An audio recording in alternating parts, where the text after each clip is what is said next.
start a playthrough that's called Spyro the Dragon.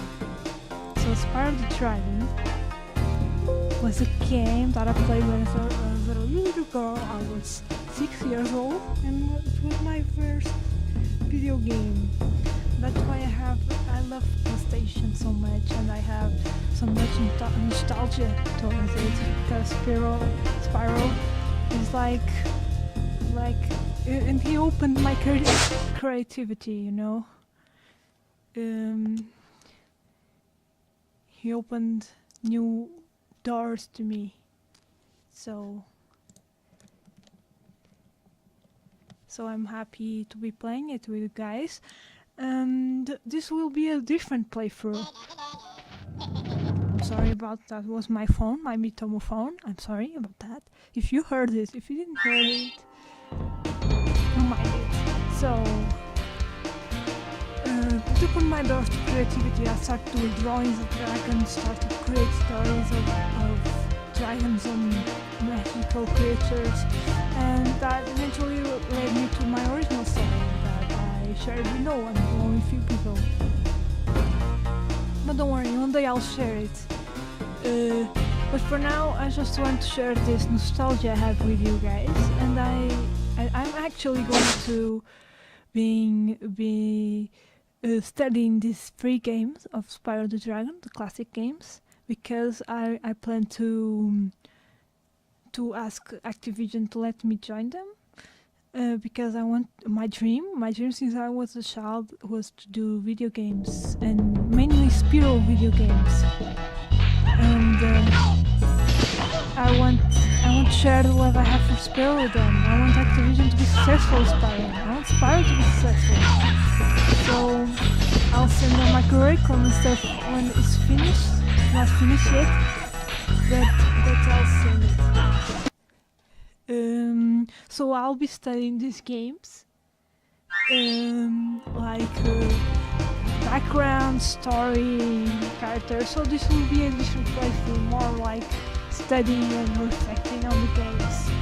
I hope that's all about, and I will talk a lot about my ideas and possibly stories. So we'll start in a bit. I need to configure my controller. Thank you for hearing me out.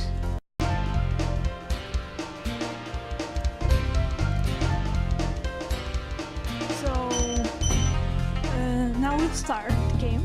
I'm really happy to play this with you guys. I love this game a lot. So we'll start by choose a new game. There's no new games, no old games. So we can pick one of the 3. I'm going to pick the first one, and we'll start to hear the story. I'm going to shut up now so you can hear it. So I hope you like it as much as I do.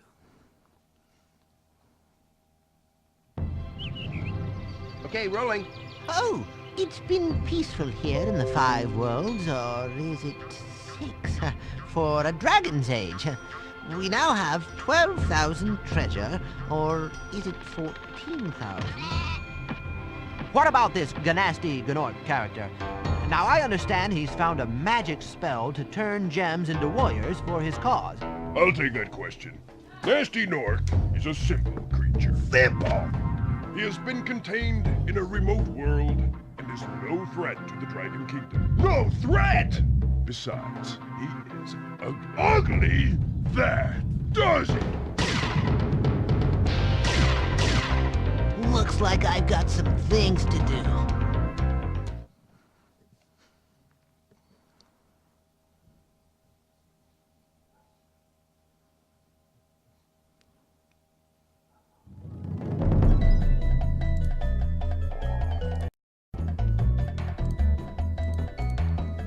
So, finally this game.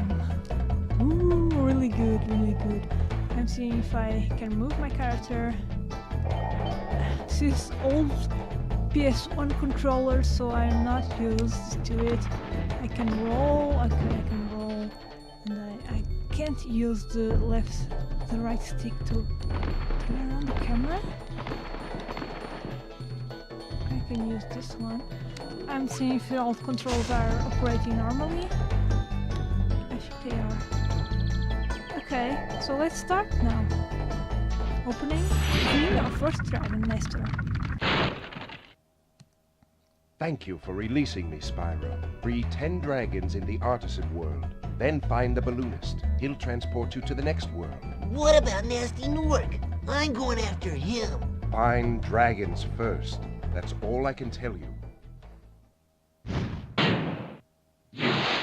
So they are making this little dragon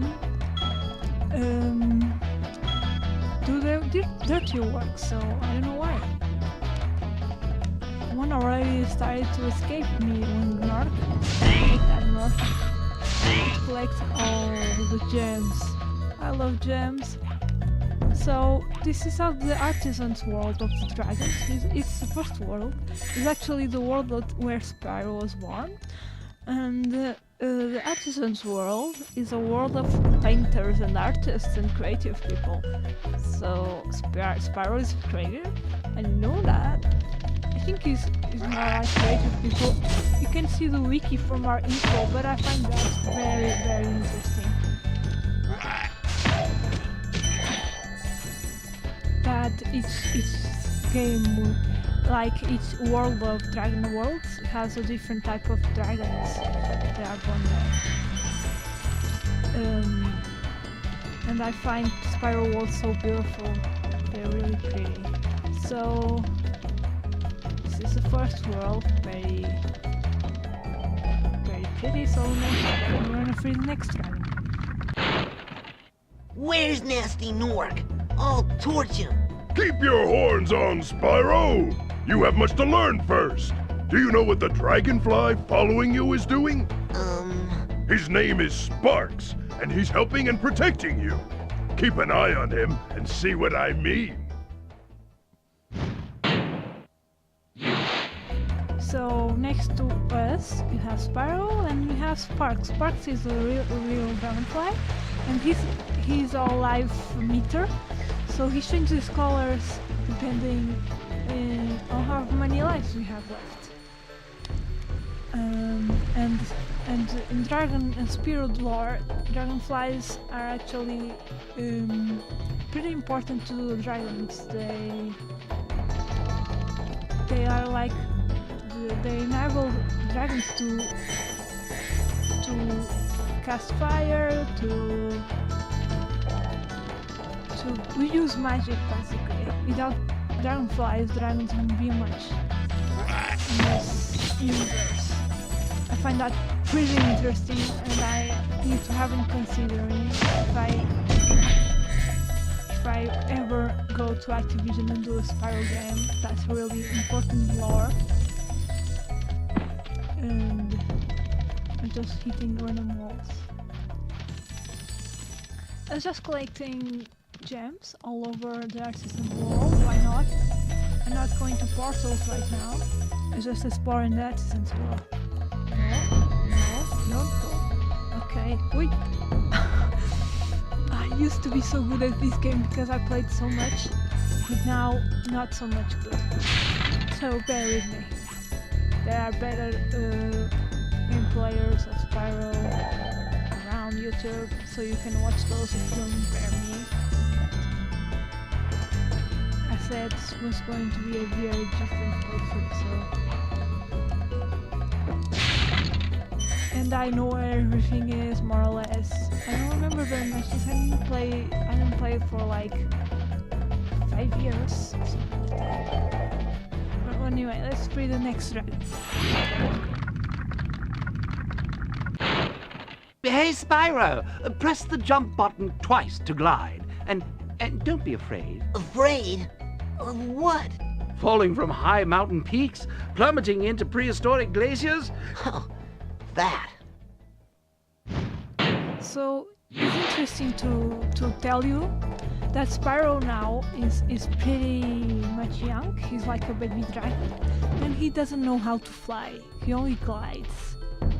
And I think throughout his game, Spyro never learned how to fly, and I think that's really important and special because in my Spyro game story, I have an idea when he meets a dragon that flies very well, and she keeps pestering him about, you don't know how to fly?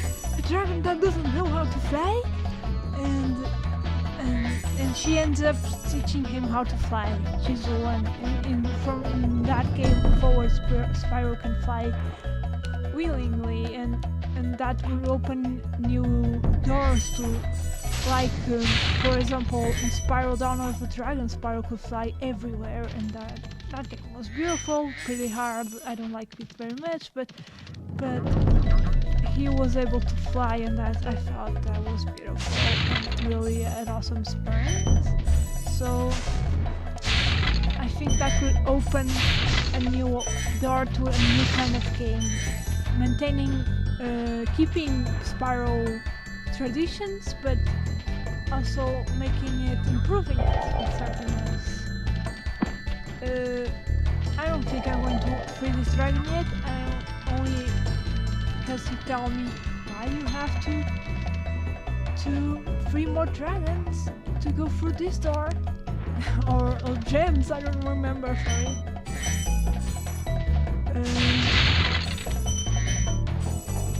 So I'm not going to bother with him. He'll stay frozen forever. I collected every treasure in this Artisan world. Only missing one dragon.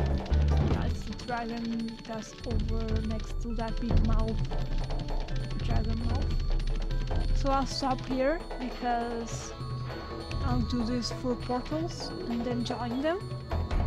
And I don't know where I'm going to cut, but we'll see. So I end it here. And we'll see you in the next part. Spyro's winking at us.